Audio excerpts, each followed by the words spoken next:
που έχει παραγγείλει ο φίλος μας, έχει στερηθεί 3 εβδομάδες στο φαγητό του για να παραγγείλει αυτό το μαχαίρι.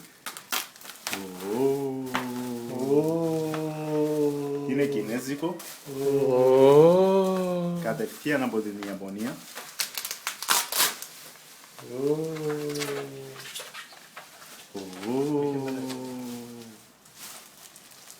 Τι μαχαίρι είναι αυτό?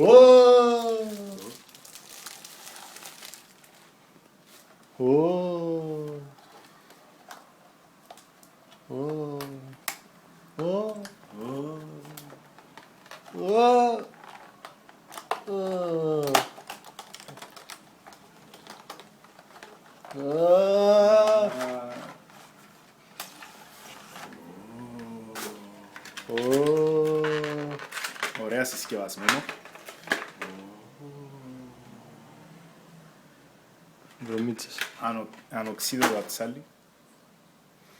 Δάκτυλο. Το Πάμε. τεστ του δακτύλου. Πάμε για το τεστ. Θα πάμε για το τεστ της ντομάτας, πιστεύω. Προχωρούμε κατευθείαν στην κουζίνα.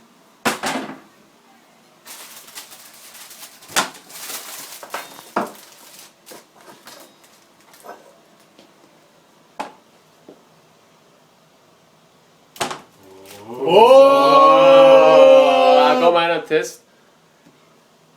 Πιο χαμηλά το κάτω. Πιο χαμηλά. Ένα μικρό κομμάτι. Λίγο ξοβάτσο. Εξαιρετικό. Εξαιρετικό. Κόψε και λίγα κομμάτια για την ντομάτα να δούμε πώς κόβει.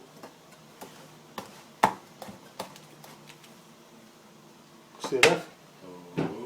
Εντάξει, ωραία.